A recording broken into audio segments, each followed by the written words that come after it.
बाबा के बुलडोजर ने अब कश्मीर में मचाया कोहरा।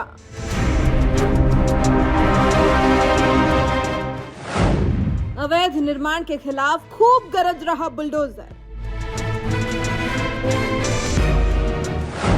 दहाड़ते बुलडोजर से क्यों दहल गई महबूबा मुफ्ती। तो कहीं ना कहीं हमें लगता है कि बीजेपी को सूट करती है वायलेंस। इनको आराम, इनको खामोशी सूट नहीं करती है, इसमें कोई शक नहीं है। अब हिंदुस्तान भी महबूबा को लगने लगा अफगानिस्तान। ये तो फलस्तीन से लेके अब अफगानिस्तान बनाना चाहते हैं जम्मू कश्मीर को। नमस्कार, मैं हूं दिबांजलि मोइत्रा। बुलडोजर नाम तो सुना ही होगा। ये एक ऐसा यंत्र है जिसका इस्तेमाल अभी तक किसी निर्माण में ही होता रहा है, मगर उत्तर प्रदेश में जब से भगवाधारी योगी आदित्यनाथ की सरकार आई, जैसे बुलडोजर के मायने ही बदल गए।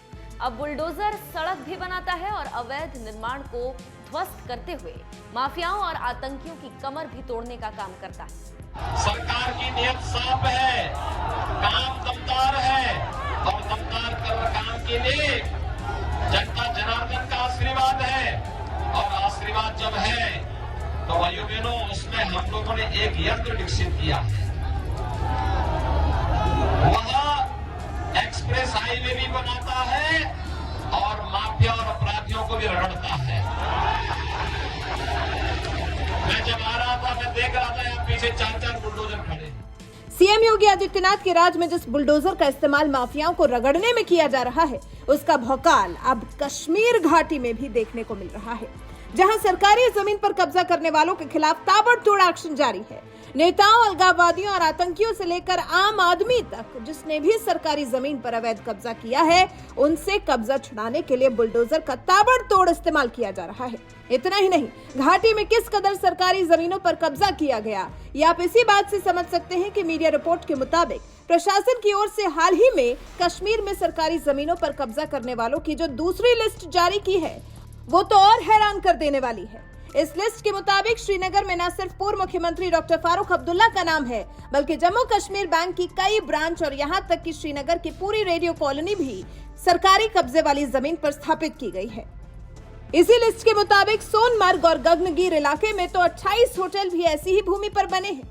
यही वजह है कि जैसे जैसे बुलडोजर अवैध निर्माण को ध्वस्त कर रहा है, नेताओं की ओर से मोदी सरकार को कोसने का दौर भी शुरू हो गया है।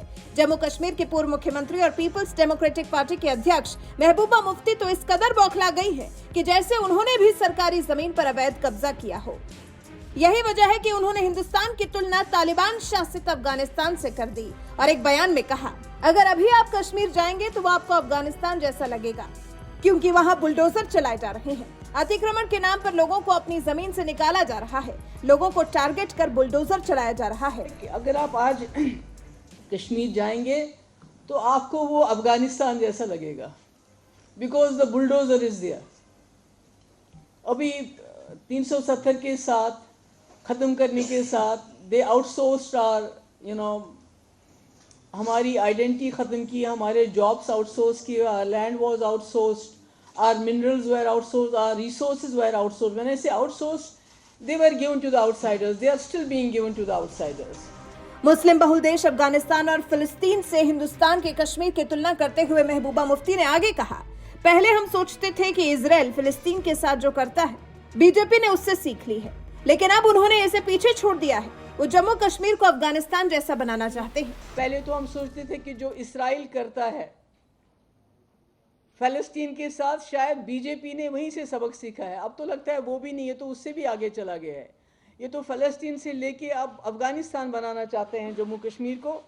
मैं इसलिए कंपैरिजन करती हूँ कि जो बीजेपी की सरकार है, it is behaving like an East India Company in Kashmir, in the country, whole country, why only Kashmir. मैंने कहा, एक संविधान, एक विधान, एक प्रधान के बाद अब one country, one religion, one language का इशू चल रहा है। संविधान कहाँ रखा है इन लोगों ने? संविधान की कोई जगह नहीं है इस वक्त। जो संविधान की बात करता है उसी को, और जो 370 तोड़ा, वो कौन से संविधान के मुताबिक तोड़ा?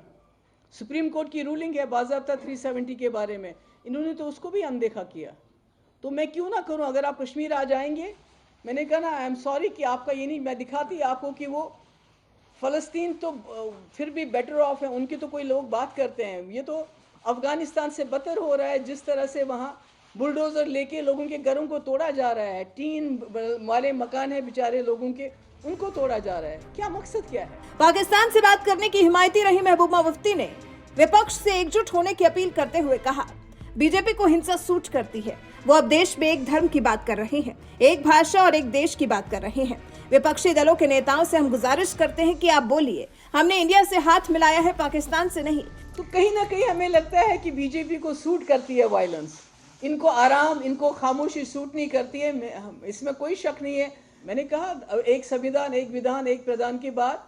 अब 1 कंट्री 1 रिलीजन 1 लैंग्वेज का इशू चल रहा है। संविधान कहाँ रखा इन लोगों ने? संविधान की कोई जगह नहीं है कि जम्मू कश्मीर के लोग बहुत तकलीफ में हैं। पर उससे ज़्यादा जो अपोजिशन लीडर्स हैं, राहुल गांधी जी हैं, स्टालिन है, ममता बनर्जी हैं, शरद पवार जी हैं, नीतीश कुमार जी हैं, आपके यादव हैं, तेजस्वी यादव हैं, जितने भी लीडर हैं हमारे, जो पूरे कंट्री के अपोजिशन लीडर हैं, मायावती जी हैं, अखिलेश यादव जी हैं, कम्युनिस्ट पार्टी ऑफ इंडिया है, मार्क्सिस्ट पार्टी है, जितनी भी पार्टीज़ हैं, मैं उनके लीडर्स को ये गुजारिश करना चाहती हूँ कि आप खामोशी से तमाशा मत देखिए, आवाज़ उठाइए, बात कीजिए।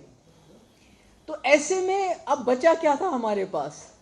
सर के ऊपर छत, because as everybody knows Jammu Kashmir is the only state जहाँ लोग सड़क पे नहीं सोते थे, जहाँ लोगों के सर के ऊपर छत थी, जहाँ राशन के लिए लोग फ्री राशन के लिए लाइन में खड़े नहीं होते थे। सो बीजेपी ने ये सोचा कि हम पूरे कंट्री को जम्मू कश्मीर के स्टैंडर्ड के ऊपर तो ले नहीं सकते, सबको घर नहीं दे सकते, पर कम से कम हम जो जम्मू कश्मीर है उसको रेस्ट ऑफ द कंट्री, क्योंकि जब से बीजेपी आई है जो गरीबी की रेखा से लोग नीचे ऊपर चले गए थे वो फिर से नीचे आए, और जम्मू कश्मीर को भी उसी लेवल पे लाना चाहिए। Now the latest onslaught is our homes, our lives, our livelihood, because अगर कहीं दुकान है उसको तोड़ा जाता है, मकान को तोड़ा जाता है, घर को तोड़ा जाता है, और ये कहा जाता है so called anti encroachment drive. Jammu Kashmir से अनुच्छेद 370 हटाए जाने से बौखलाएं पीडीपी चीफ महबूबा मुफ्ती यही नहीं रुकी। उन्होंने पूछा, क्या राजभवन गिराएंगे? नेहरू गेस्ट हाउस, शंकराचार्य मंदिर भी अतिक्रमण में दिखाया गया है, क्या ये भी गिराएंगे?